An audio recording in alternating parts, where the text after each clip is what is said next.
ഇന്ന് നമ്മൾ സവിശേഷമായ ഒരു കാര്യം ചർച്ച ചെയ്യാനാണ് ഉദ്ദേശിക്കുന്നത്. മലയാളികളും ദുരന്തങ്ങളും, അല്ലെങ്കിൽ ദുരന്തങ്ങളും മലയാളികളും. ഒരുപക്ഷെ കേരള സമൂഹം വലിയ യുദ്ധങ്ങളോ വലിയ ആക്രമണങ്ങളോ വലിയ ദുരന്തങ്ങളോ അഭിമുഖീകരിച്ച ഒരു സമൂഹമല്ല 2018 വരെ, അല്ലെങ്കിൽ അതിന് 100 വർഷം മുമ്പ് ഉണ്ടായ ഒരു പ്രളയം മാറ്റി നിർത്തിയാൽ. അപ്പം അതുകൊണ്ട് തന്നെ ദുരന്തങ്ങളെ നേരിടണം, എങ്ങനെ നേരിടണം എന്ന് ഇൻസ്റ്റിങ്ക്റ്റിൽ ട്രെയിൻ ചെയ്യപ്പെട്ട, അല്ലെങ്കിൽ ജനിതകപരമായി പരിശീലിപ്പിക്കപ്പെട്ട, അല്ലെങ്കിൽ ജനിതകപരമായ ദുരന്തങ്ങളെ നേരിടാൻ ആന്തരിക ചോദനയുള്ള ഒരു സമൂഹമല്ല മലയാളി സമൂഹം. ഭൗതികമായിട്ട് ഞാൻ നേരത്തെ പറഞ്ഞ പോലെ അത്തരം സാഹചര്യങ്ങൾ മലയാളികൾക്ക് നേരിടേണ്ടിയും വന്നിട്ടില്ല. അപ്പം അതുകൊണ്ട് തന്നെ ഒരു ദുരന്തത്തെ നേരിടാനുള്ള മലയാളിയുടെ കപ്പാസിറ്റിയെക്കുറിച്ച് സംശയങ്ങൾ ആളുകളിൽ ഉണ്ടായിരുന്നു 2018 വരെ. 2018 ദുരന്തം അല്ലെങ്കിൽ വലിയ മഹാപ്രളയം, ആ പ്രളയത്തിൻ്റെ ആദ്യ നാളുകളിൽ നമ്മളൊന്ന് പകച്ചു പോയിട്ടുണ്ട് എന്നുള്ളത് സത്യമാണ്.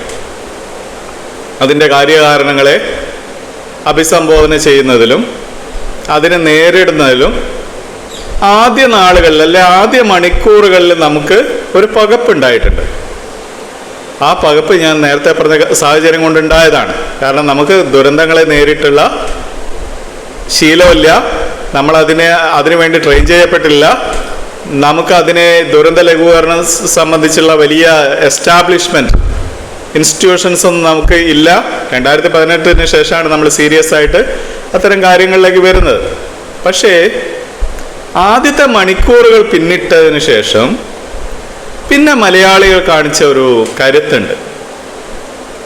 ആ കരുത്ത്, അല്ലെങ്കിൽ ആ ഐക്യം, ആ ഒരു യുക്തിഭദ്രമായ ഇടപെടലുകൾ, അത് വളരെ പ്രധാനമാണ്. അതൊരു മലയാളി സ്വഭാവമാണ് എന്ന് നമ്മൾ തിരിച്ചറിഞ്ഞ ചരിത്ര സന്ദർഭമാണ് 2018 മഹാപ്രളയം എന്നുള്ളത്. പിന്നീട് ഇങ്ങോട്ട് ഒരുപാട് ദുരന്തങ്ങൾ നമ്മൾ പിന്നീട് നേരിട്ട്. 2018 പ്രളയത്തിന് മുമ്പ് ഓക്കി ഉണ്ടായിരുന്നു. ആ സമയത്തും ഒരു ചെറിയ അനുഭവം നമുക്ക് ദുരന്തമായിട്ട് ബന്ധപ്പെട്ടുണ്ടായിരുന്നു. സുനാമി ഉണ്ടായ സമയത്ത് നമുക്കതിനെ ഡീൽ ചെയ്യുന്ന പാഠങ്ങൾ അറിയില്ലായിരുന്നു. അതുകൊണ്ട് ആ സമയത്ത് നമ്മൾ പകച്ചു പോവുകയാണ് ചെയ്തത്. നമുക്ക് ഫലപ്രദമായിട്ട് അതിനെ നേരിടാൻ കഴിഞ്ഞില്ല. അപ്പം ഞാൻ പിന്നീട് 2018 ശേഷം 2019 വീണ്ടും വടക്കൻ മേഖലയിലാണ് ആ വർഷം മഹാപ്രളയം ഉണ്ടായത്. അതിനുശേഷം കരിപ്പൂർ വിമാനാപകടം ഉണ്ടായി. ഇങ്ങനെ അനവധി ദുരന്തങ്ങളെ നമ്മൾ നേരിട്ടു. അപ്പം ഈ ദുരന്തങ്ങളെ നേരിടുമ്പോൾ മലയാളി കാണിക്കുന്ന സവിശേഷമായ ഐക്യബോധവും വളരെ ക്രിയാത്മകമായ ഇടപെടലും സയൻറ്റിഫിക് ആയിട്ടുള്ള ഒരു സമീപനവും സത്യത്തിൽ അമ്പരപ്പിക്കുന്ന ഒന്നാണ്. നമുക്ക് അടിയുറച്ച് പറയാൻ പറ്റും, അടിവരയിട്ട് പറയാൻ പറ്റും, അമ്പരപ്പിക്കുന്ന ഒന്നാണ്. പ്രത്യേകിച്ച് കരിപ്പൂരുണ്ടായിരുന്ന ആ വിമാന ദുരന്ത സമയത്ത് അന്ന് ഏറ്റവും കൂടുതൽ ലക്ഷറി കാറുകളിലാണ് രക്ഷാപ്രവർത്തനം നടത്തിയത്. സാധാരണ ഒരു കാറിൽ ഒരു അപകടപ്പെട്ട ഒരാളെ കൊണ്ടുപോകുമ്പോൾ അയാളുടെ രക്തമാവുമോ അല്ലെങ്കിൽ അത്തരം കാര്യങ്ങളെല്ലാം ചിന്തിച്ച് ആൾക്കാർ പിൻവലിഞ്ഞ് നിൽക്കുന്നതിന് പകരം വമ്പൻ കാറുകളിലാണ് അന്ന് ആളുകൾ കിട്ടുന്ന എല്ലാ വാഹനങ്ങളും എടുത്താണ് നമ്മളന്ന് രക്ഷാപ്രവർത്തനം നടത്തിയത്. അത് വ്യത്യസ്തമായ ഒരു അനുഭവമാണ്. അത് മലയാളി ജനിതകത്തിൻ്റെ ഉള്ളിൽ എവിടെയോ നമ്മൾ സ്വരൂപിച്ച് വെച്ച ഒരു ആത്മബോധമോ അല്ലെങ്കിൽ ഒരു ഐക്യബോധമോ അല്ലെ ഒരു സഹോദരത്വമോ എന്താണെന്ന് നമുക്കത് പ്രത്യേകിച്ച് പറയാൻ കഴിയില്ല. അപ്പം അത്തരം ഒരു ബോധം ഉണ്ടാക്കിയെടുക്കുന്നതിൽ നിശ്ചയമായിട്ടും നവോത്ഥാന പ്രസ്ഥാനങ്ങൾക്ക് പങ്കുണ്ട്, മതത്തിൻ്റെ കാരുണ്യബോധത്തിന് പങ്കുണ്ട്. അതേപോലെ ഇതിനെ പിൻപറ്റി വന്ന കമ്മ്യൂണിസ്റ്റ് ഇടതുപക്ഷ പ്രസ്ഥാനങ്ങൾക്ക് പങ്കുണ്ട്. ആളുകളെ ചേർത്ത് പിടിക്കുക, അല്ലെങ്കിൽ ഒരു പ്രശ്നം ഉണ്ടാകുമ്പം സാമൂഹ്യ പരിഹാരം തേടുക, അല്ലാതെ ഏതെങ്കിലും ഒറ്റപ്പെട്ട് ഓരോരുത്തരെ മാറ്റി നിർത്തുകയല്ല, മൊത്തത്തിൽ ഒന്നിച്ചു നിന്നിട്ട് പരിഹാരം തേടുക എന്നുള്ള ഒരു വലിയ ഒരു രാഷ്ട്രീയവും അത് സമൂഹത്തിന് പകരുന്ന, ലോക ജനതയ്ക്ക് പകരുന്ന ഒരു സന്ദേശവും മലയാളിക്ക് എന്നും അവകാശപ്പെട്ടതാണ്, മലയാളി എന്നും ഉയർത്തിപ്പിടിക്കുന്നതാണ് എന്ന് ഉറച്ചു പറയാം.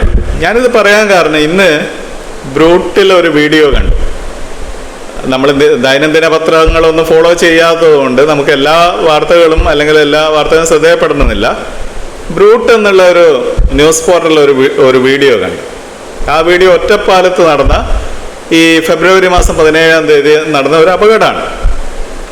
ആ അപകടം, ഒരു ബസ് വരുന്നു, ആ ബസ്സിൻ്റെ അടിഭാഗത്തു നിന്ന് തീ ജ്വലിക്കുന്നു. അപ്പം അവിടെ ബസ് നിർത്തുന്നു. ഒരു ഡെലിവറി ബോയ് വന്നിട്ട് ആ ഡോറ് വെട്ടിപ്പൊളിക്കാൻ ചവിട്ടി തുറക്കാൻ നോക്കുന്നു. ബസ്സിൻ്റെ ഡ്രൈവർ എടുത്ത് ചാടിയിട്ട് ഡോറ് അടിച്ച് തുറന്നിട്ട് ആൾക്കാരെ പുറത്തേക്ക് എത്തുന്നു. ആളുകൾ പെട്ടെന്ന് കൂടുന്നു, ആക്ട് ചെയ്യുന്നു. ഫയർ എക്സ്റ്റിങ്ക്വിഷർ കൊണ്ടുവച്ച് ആക്ട് ചെയ്യുന്നു. 1-2 എവിടുന്നാണ്, തൊട്ടടുത്ത കടകളിൽ നിന്നൊക്കെ ആയിരിക്കും, തൊട്ടടുത്ത ടെക്സ്റ്റൈൽസിൽ നിന്ന് മറ്റ് കടകളിൽ നിന്ന് ഒക്കെ ആയിരിക്കും ഈ സാധനം പെട്ടെന്ന് സംഘടിപ്പിച്ചാൽ. വളരെ ഒരു 20 മിനിറ്റല്ല 20 സെക്കൻഡിനുള്ളിൽ ഇതൊക്കെ നടന്നു എന്ന് പറഞ്ഞാൽ അതിശയോക്തിപരമാണ്. ഓടി വന്നിട്ട് ഫയർ എക്സ്റ്റിങ്ക്വിഷർ വന്നിട്ട് അടിച്ച് എന്ത് ചെയ്യുന്നു, ബസ്സിൻ്റെ തീ അണയ്ക്കും. അപ്പം ഈ വീഡിയോ ബ്രൂട്ട് പങ്കുവച്ച അതിന് ശേഷം ബ്രൂട്ടിൻ്റെ ആ വീഡിയോയ്ക്ക് താഴെ വരുന്ന കമൻറ്റുകൾ കാണും.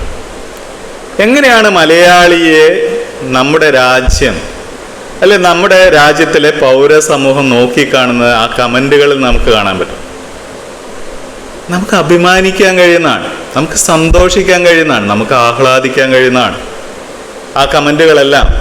ഒരു ഭാഗത്ത് കേരള സ്റ്റോറി പോലുള്ള മലയാളിയെ ലോകത്തിന് മുന്നിൽ, ഇന്ത്യൻ ജനതയ്ക്ക് മുന്നിൽ നിലംപരിശാക്കാനുള്ള വിദ്വേഷത്തിൻ്റെ, വംശീയതയുടെ, സാമുദായികതയുടെ രാഷ്ട്രീയം കുത്തിവെക്കുന്ന സമയത്ത് മറുഭാഗത്ത് മലയാളിയുടെ മാത്രം എന്ന് ഉറപ്പിച്ച് പറയാൻ കഴിയുന്ന ഇത്തരം പ്രത്യേകതകൾ കൊണ്ടാടപ്പെടുന്നുണ്ട് എന്ന് നമ്മൾ മനസ്സിലാക്കണം.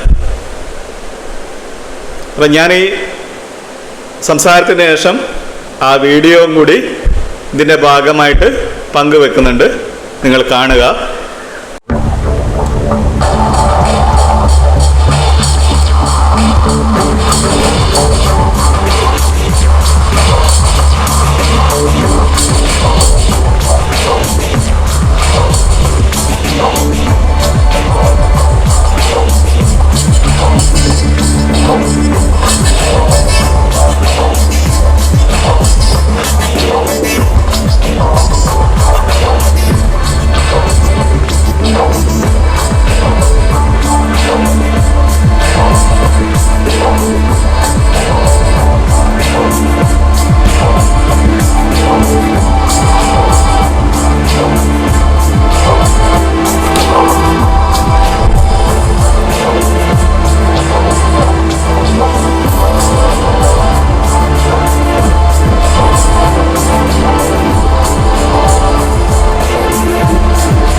വല്ലാത്ത ജനത തന്നെയാണ്.